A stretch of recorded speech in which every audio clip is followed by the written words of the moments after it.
Hey y'all, it's Brittany again, your favorite Crashpad coach, and today I wanted to discuss some flight attendant lingo.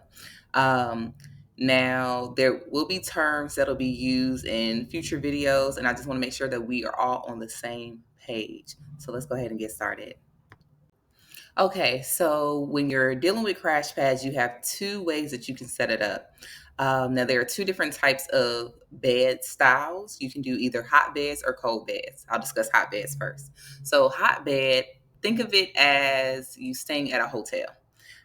You may have that bed or that room for a day or two, or for however long that you're in that city, and then you head home and someone else uses that same bed and they stay there for however long, and then they keep it moving, and it's just a constant rotation of people in and out of the bed. I guess they use the term hot because you don't want to stay in a hot bed for too long. You kind of bounce from hot place to hot place. So that's a hot bed. A hot bed is basically a bed that you share with other people. It may not be in the same during the same time period, but this bed is not solely yours. Someone else will be using it as well. All right, so a cold bed, on the other hand, it's like renting an apartment. So, with the hotel, you may have that room or that bed for a couple days at a time and then you head out. With a cold bed, imagine having that bed, and even when you're away on trips, or for a flight attendant, if they're away flying to wherever, um, no one else is using that bed. That bed is theirs for the month, and they don't have to worry about people being in and out. If they leave the bed messy or however they leave it, it will look exactly the same when they come back. So again, a cold bed is similar to like renting an apartment. It is yours for your duration of time, and it's usually a longer period of time. Okay, so FA, that's an easy one. It's just shorthand for flight attendant. Now, when you're in these crash pad forums, you may see a post that say, FA is looking for a place in ATL from this date to this date. Can spend a max of $500 a month. Again, the FA is just, hey, I'm a flight attendant, or a flight attendant is looking for whatever it is that they're looking for. Okay, so when a flight attendant first gets hired in a company, usually they're on reserve. So basically, what reserve is just a flight attendant who is on standby, whether it be in base or whatever. Some reserves, we do our reserve period at home, but they're on call for a specific period of time. The company that I work for, reserves are on call for 10 hours. So there are different reserve blocks, and within that 10-hour frame, the company can call them to do whatever. So you just have to be available at that time to answer the call, so that way you can get your assignment. A line holder, on the other hand, they have a set schedule. So for those of you who work a regular 9 to 5, you probably go in Monday through Friday from 9 a.m. to 5 p.m. Line holders is similar. Now, our schedule fluctuates as flight attendants. We're not working a set 9 to 5 every day. It may be 3 a.m. one day. It may be 8:43 p.m. the next day. So it just depends. But with line holders, they have a fixed schedule. They already know where they're flying. The company is not calling them randomly to say, hey, today you're going X, Y, and Z. They already know where they're going. Now, the difference between the reserve and the line holder is, for crash pad purposes, you're more than likely going to get reserves in your crash pad, because, again, they don't know if they're going to work or if they're not. So they're just kind of sitting around, but they have to be um, in base. So that way, when they get that call, they have about a 2 to 3 hour window to get to the airport. So imagine someone who is living in Atlanta, but they're based in Fort Lauderdale. That flight is an hour 30 minutes, but there's no telling whether you can get on the flight or not. So it just makes better sense for um, reserve flight attendants to already be in base.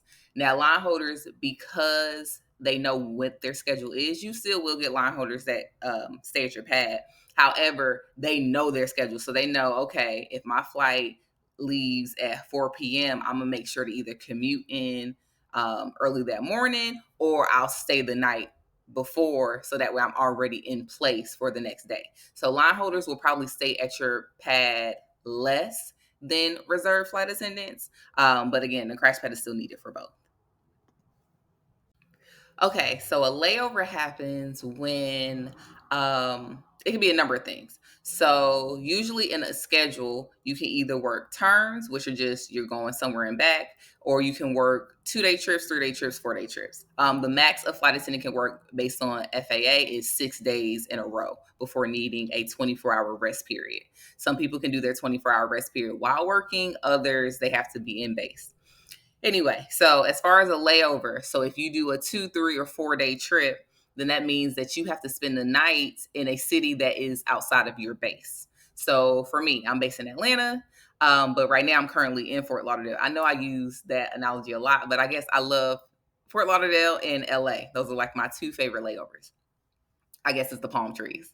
But anyway, so they sent me from Atlanta to Fort Lauderdale to overnight in a hotel, which is where I currently am in, and that is considered a layover. So a layover can be anywhere from 10 hours up to 33 hours, just depending on your company and how they set up the schedule. But again, a layover is when you are not in base. So when a flight attendant is not in their base and they're not just going and coming same day, then they will lay over. And yes, the company does pay for hotels and all of that. They don't pay for food, but we do get a per diem, which we get paid on the back end. Okay, so a turn is very simple. You go to a city, you come right back home. So it's just like working a 9 to 5, except for we're on an airplane. So I could go from Atlanta to LaGuardia and back. I can go from Atlanta to Dallas and back. Atlanta to Fort Lauderdale and back. And that way you're home every night, or at least that's the goal, to be home every day, every night. And it's more of a set schedule, more of like a 9 to 5 type play. Okay, this term right here, a deadhead, one of my favorite things because you are essentially sitting on a flight like a passenger, but you're getting paid to sit on said flight. So a deadhead could be maybe a flight attendant called out sick, but they're not in base. So what they would do, let's say the flight attendant called out sick in New Orleans. So what they do, they would get another flight attendant to replace them, mainly a reserve flight attendant, to maybe sit on the flight and deadhead on the flight from Atlanta to New Orleans. And again, you're in full uniform, you're working. It's just like you working, but you don't have to actually physically work the flight and do the service and all of that. You're just like an additional flight attendant on the flight. So yeah, so you deadhead from Atlanta to New Orleans, and then you finish out whatever the sick flight attendant, whatever their schedule was for the day. So a deadhead is free money. You sit on the plane and you just live your best life. Okay, so bidding. Every month we have to bid for our schedule. Um, I guess the way the 9 to 5s do it, like you have like a AM or PM or a first shift, second shift, third shift type thing, and I guess maybe over time that can fluctuate with seniority or whatever, to where you can request to have a different shift. Just imagine that on a quicker scale. So every month, with the company I work for, on the 10th, we have to bid for our schedule for the next month. So on the 10th, we get a list of different schedules for the month of June, and you can coordinate to, hey, I want Mondays and Tuesdays off every month. Okay, cool. You can set your parameters how you want it, and you're basically bidding for whatever trips that you would like to have. So you bid for your schedule, how you would like it, and then on like maybe the 12th or the 13th, then the system goes in seniority order based on everyone's bids, and then they give you a schedule. Now, that's not the end all be all. You can make that your end all be all, or we have this thing called open time. So once you get your, let's call this the master schedule. Once you get your master schedule for the month of June, then you can go in during the month of June and alter your schedule. If you see a trip or a pairing that's better than what you currently have, you can swap in and swap out of um, certain trips. So the way that we make our money, the way that we get the trips that we have to fly, we have to bid for them. We can swap with other flight attendants and take their schedule, but essentially we have to create our schedules every single month in advance, and it's called bidding. Okay, so there are three different terms that goes with bidding. So you have block, you have credit, and then you have time away from base. Now, block is the hours that you actually work. So the hours that us as flight attendants are actually working from flying from point A to point B. Credit is the total amount of hours that we'll get paid for, and that can fluctuate. Block and credit does not have to be the same thing. You can have more credit based on however your contract is set up, however structurally they set up the schedule. So you can have more credit than block. And that's usually the goal that flight attendants go for. They're looking for high credit, low block. So that way you're working less, but you're getting paid more. Then we have time away from base. Time away from base is basically once you check in at your home base. So again, my base is Atlanta. From the time that you start there to the time that you come back. So I could either be working turns, I could work a 2, 3, or 4 day trip.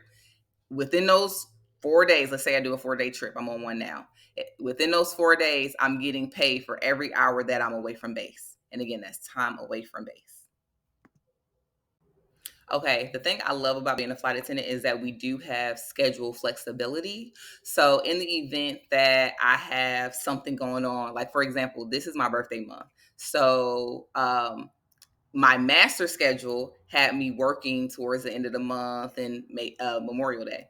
However, I decided I'm going to drop those trips. So when you drop a trip, you're basically giving it back, you're putting it back into the system so somebody else can pick it up. And you do not have to work the trip. You are not penalized for it. You don't get any, I guess, well, yeah, you don't get penalized, no points or anything for dropping a trip. You're just putting it back into the system for someone else to take it.